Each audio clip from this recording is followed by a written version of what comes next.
Hey, this is Brandon. I'm going to explain how to quickly prescribe an exercise plan and then where to find that in the patient report section so you can use that for your telehealth visits. First, let's create an exercise plan, essentially how to deliver exercises, any kind of information, and also ADL information to your patients. We can do that through email, and we can also do that through a patient app. Normally we can do that through print, but for telehealth, we're not going to be able to do that. So what you're going to do is you're going to create a new report, and you go up here and click here and click create new report. I can start to type in my patient's name. Let's call him Sample, and let's say it's not one of those people. So I'm going to create a new patient. It's going to automatically import that last name that I started typing, and let's call it Bob Sample. I can put in his email address. Let's just use mine for right here, and I click save. Once you have that information in there, now you can deliver all this information to your patient. Normally what I do in my office after I perform an exam is I actually create a condition report. Meaning they have a diagnosis. I'm going to give them all the information for that specific diagnosis.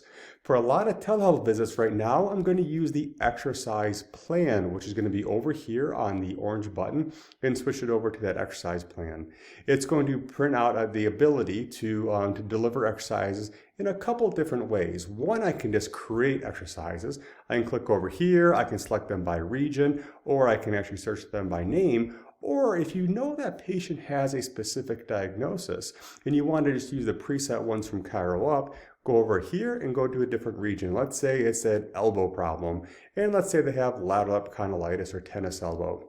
It's going to automatically pre-populate the ADL information and also the exercises for that specific condition. Now, if you don't want to deliver those individual pieces, you can click that and X them out.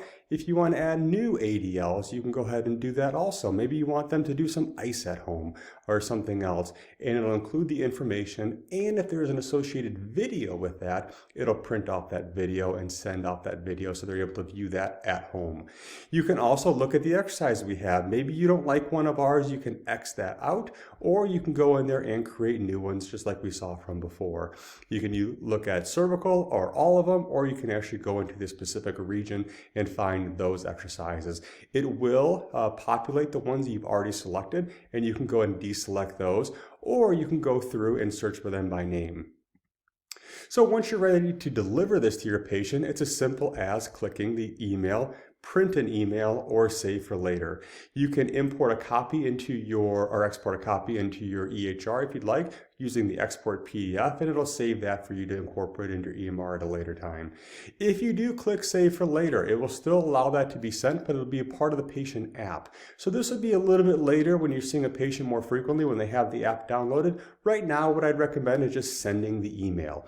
Once you've done that, it'll automatically send the email and let you know once that's been delivered to make sure that patient got their email. So you saw there, it will automatically also pre-populate the chart copy. So now you have something for your records to keep saying, hey, I gave them these exercises, and it's going to pre-populate with your logo on it so you can use for a later time.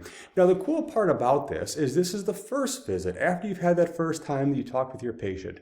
Let's say you're going to see Bob a week down the road. So you can come back in here and you can find Bob. So I go into my patient data section once I hit my patient reports tab. And his last name was Sample, and his first name was Bob. Now, there's no data in here currently. However, I can go through and I can see, okay, what have I actually given Bob? And that's what I just created today. And I know it was delivered to him. If I want to resend it or want to change things, I can do that also. I can also look at which exercise he has. So now I look at all these, and Bob came back and he said, you know what, I wasn't able to do this exercise hurts. I can go ahead and delete from here. Or I can say, you know what, this might be a little bit too hard for you. I'm going to move that over into the upcoming exercises. If you feel like they can change your sets and reps, you can do that also. Change sets and reps and add any kind of notes in there. Once you click email again or submit, it's going to automatically save that, and now they have their new exercises. The cool part about this is 30 days later, they're going to get a survey from you if you selected a condition report or a specific diagnosis, and you're going to see their results. They're going to be given questions. They're going to say, hey, Bob, you saw Dr. Steele. How many times did you see him? What % better are you? How satisfied are you with your care? And on a 0 to 10 scale, how likely are you to refer this practitioner to a friend? You're going to see the results that Bob gives you on here. You're also going to be able to see, is he doing his exercises? So people that are using the app, it's going to track when they're logging in and when they're doing their exercises, and also ask them questions on those, meaning how bad did it hurt when you did that exercise, and you can make modifications to their plan at that point. I hope this helps. This has been a tremendous tool when I perform my telehealth visits. I hope it is for you also.